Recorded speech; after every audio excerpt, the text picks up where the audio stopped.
Terima kasih Anda masih bersama kami dalam Sapa Indonesia Pagi. Saudara, sidang dugaan korupsi pengadaan laptop Chromebook dengan terdakwa mantan Mendikbudristek Nadiem Makarim dilanjutkan hari ini.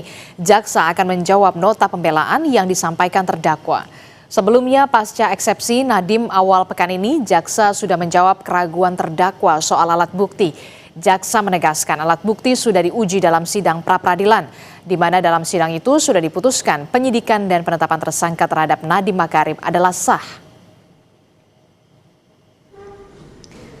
Dalam sidang sebelumnya, Saudara, Nadiem Makarim mengajukan nota keberatan atau eksepsi dugaan tindak pidana korupsi pengadaan laptop Chromebook. Selain eksepsi yang dibacakan tim penasihat hukum, Nadiem juga secara pribadi juga menyiapkan nota keberatan atas dakwaan jaksa penuntut umum. Dalam eksepsinya, Nadiem bilang dakwaan jaksa penuntut umum tidak jelas dan dibangun atas narasi ketimbang fakta hukum. Nadiem kembali menegaskan tidak ada motif memperkaya diri dalam pengadaan laptop Chromebook. Untuk penasihat hukum, ada hal lagi yang sampaikan sebelum tutup? Selanjutnya kami seluruh karir saya, baik di Gojek maupun di Kemendikbud, adalah ikhtiar saya untuk membangun negeri ini menjadi lebih baik. Saya sudah diberkati Allah dengan kesuksesan finansial, tetapi itu tidak pernah menjadi tujuan hidup saya. Kalau memang tujuan hidup saya untuk memperkaya diri, saya akan memilih untuk tetap di dunia bisnis, di mana semua pintu terbuka bagi saya untuk meraih kesuksesan. Saya tidak mungkin mempertaruhkan kebebasan dan reputasi saya yang telah saya bangun selama puluhan tahun hanya untuk menambah kekayaan saya. Hukum ini saya tidak hanya berjuang untuk diri saya dan untuk keluarga saya juga berjuang untuk setiap profesional dan pejabat jujur yang dituduh korupsi. Kita akan tanyakan jurnalis Kompas TV Rahma Piliang dan juga juru kamera Yanuar Ruslim yang saat ini sudah berada di Pengadilan Tipikor Jakarta untuk melaporkan bagaimana sidang lanjutan terdakwa Nadiem Makarim. Selamat pagi Rahma. Rahma, apa yang kemudian sudah disiapkan oleh jaksa untuk menjawab pembelaan atau eksepsi Nadiem Makarim yang bilang dirinya ini tidak memperkaya diri?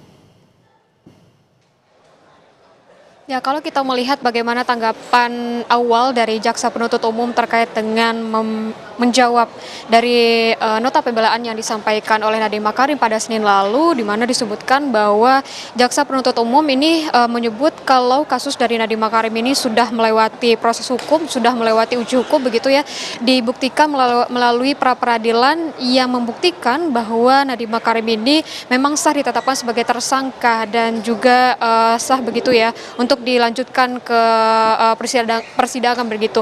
Nah, hal ini juga disampaikan oleh jaksa penuntut umum, di mana juga dibuktikan dengan ada dua alat bukti yang cukup begitu.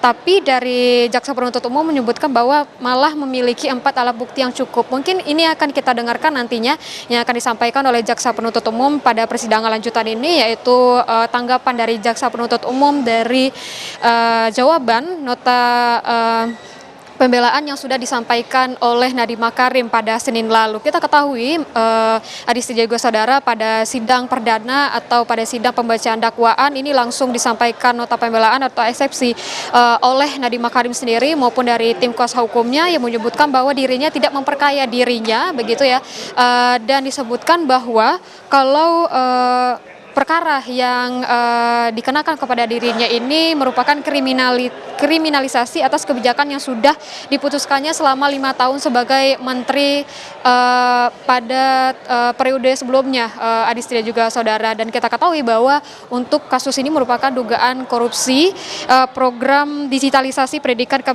Kemendikbudristek pada tahun 2019 hingga tahun 2022. Dan memang dakwaan yang disampaikan kepada Nadiem ini adalah merugikan negara sebesar 2,1 triliun rupiah dan diduga ini memperkaya dirinya sebesar 809 miliar rupiah dalam perkara dugaan program digitalisasi tersebut.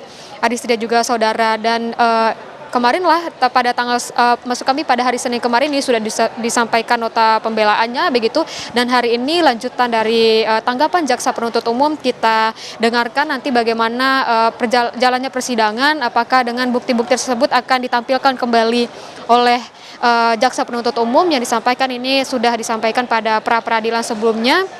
kita nantikan apakah ada hal-hal yang disiapkan kembali atau tambahan oleh jaksa penuntut umum. Adisti. Baik, kita akan tunggu bagaimana jalannya sidang lanjutan terhadap terdakwa Nadiem Makarim terkait dengan dugaan korupsi pengadaan laptop Chromebook, Saudara, dan rencananya sidang akan dimulai pada pukul 10 nanti. Terima kasih informasinya jurnalis Kompas TV, Rahma Piliang, dan juga juru kamera Yanuar Rusli melaporkan langsung dari Pengadilan Tipikor, Jakarta Pusat.